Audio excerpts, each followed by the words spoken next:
Les photos sonores de Benjamin Muller. Bonsoir Benjamin. Bonsoir Nicolas, bonsoir à tous. Comme chaque soir avec vous, tout ce qu'il ne fallait pas manquer à la télé, à la radio ou sur le net. Et on commence avec ce cri de désespoir de celle qu'on appelle Mamie Loto, Yvette Berthe, 76 ans, qui va comparaître devant la justice le mois prochain. La justice qui lui reproche d'avoir organisé avec son association des lotos au profit d'œuvres caritatives, ce qui est interdit. Après les bénéfices, je les redistribuais j'attendais qu'il y avait une certaine somme, par exemple 5 000 €, puis je donnais à la mucoviscidose. Mais vous saviez que les jeux d'argent, c'était le monopole de la Française des Jeux ? Non, moi je savais pas. Ils pourraient me réclamer 265 000 € si je suis condamnée. C'est une somme que vous ne pouvez pas payer, bien sûr. Bien sûr que non. J'ai 600 € de retraite, j'ai pas de voiture, j'ai pas de maison, j'ai rien. C'est une catastrophe, je comprends pas. C'est pas juste parce que j'ai aidé les gens qui en avaient besoin.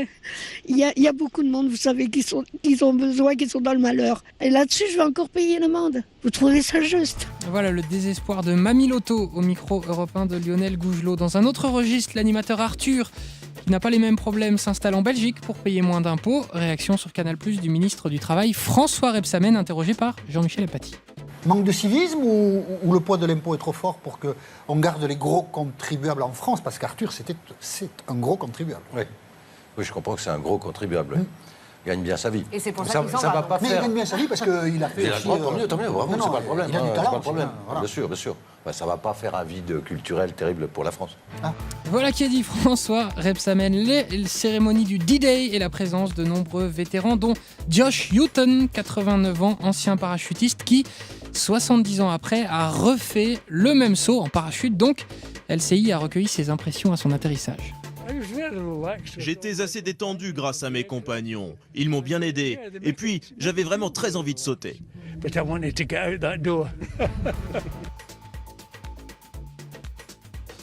Tout à l'heure, dans les experts sur Europe 1, Elena Morna s'intéressait aux vacances ratées, aux voyages décevants. Et Elena a eu de sacrés témoignages. Écoutez Joël que l'on plaint.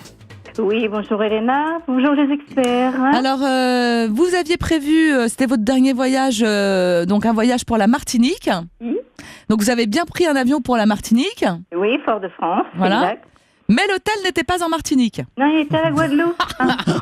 Pardon, je rigole, mais c'est pas drôle. Mais... Non, c'est pas drôle du tout, non. Non. Enfin si, c'est quand même un peu drôle.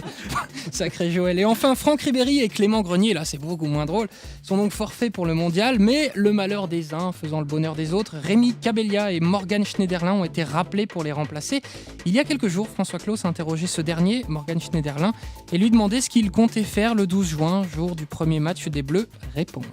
Je pense que je serai devant ma télé en train de les regarder, et je serai très heureux d'avoir participé à une petite part de préparation avec eux, et ce sera un grand moment. Eh ben non mon gars, tu seras pas devant la télé, tu seras au stade. Merci bon beaucoup. week-end. C'était les photos sonores de Benjamin Muller.